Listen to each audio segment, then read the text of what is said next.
What's up, everybody? It's Billy with Food Service Pro. Excited for this video. Just did some hiring myself, and so trying to help some other people out as well. Just talk about, in general, how do you get a full staff for your location? Doesn't matter where it's at, restaurant or college or at an elementary school. These are some of the things that have worked for me for the past 3 years. I have not had a staffing shortage at all. Been full, have a waiting list of people who want to come work. So a couple things that that might help you. When I post either a job fair or a position or just in general food service, I always ask for, or put in the ad, no experience necessary, unless it's an executive chef or a high-level sous chef type position. I prefer people that have no experience, and that might sound counterintuitive or counterproductive, but I would rather train people my process and what we're looking for, so we can serve our clients and customers to the best of our ability. And a lot of times people that come in with a resume of, Wendy's, McDonald's, Arby's, whatever, they already have kind of the cheater model of how to skirt the systems and how to get away with some stuff that, and I don't prefer them. They kind of go to the bottom of the pile, and then we'll revisit them later if run into a crisis. But for the most part, people with no experience, I prefer.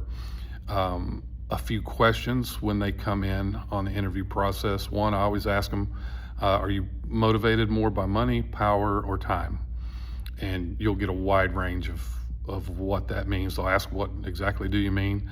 Money, obvious. They're just here to make the most money possible, and that is what it is with them. But the ones with the power and with the time are typically ones that will work for a little less money than what you might have to put out there. Whether it's $1 or $2 an hour less is a savings. And people with time, they just typically want more time off, so they'll bust hump and get the job done in much shorter time than someone who wants to drag out a full 8-hour day. So I ask that question, and then I ask the follow-up question is, if I feel like this is something that might move forward, is I'll ask them, what is your perfect schedule? Like, just lay it out there. And if they say, oh, I'm Monday through Friday, 9 to 5 or 8 to 3 or whatever they say, and I have a position that fits that, then I'll move forward with that. And the reason is, if they say, well, my perfect schedule would be evenings, 5 to close or whatever, and my only position is day, I typically will pass on that. And the reason is I found over the years, they might work a week, 2 weeks, maybe even give you a month, but at the end of the day, they're going to find something that fits their schedule, and then they just move on. So you've wasted all that time setting them up, getting them in HR, getting them into payroll, training them to do the process, and then they're gone. So I always ask that last question is, what is your perfect schedule? And then just go from there, because if they give you a perfect schedule and it fits, 9 times out of 10, they're going to stay. And then at that point, it's just your job to try to keep them.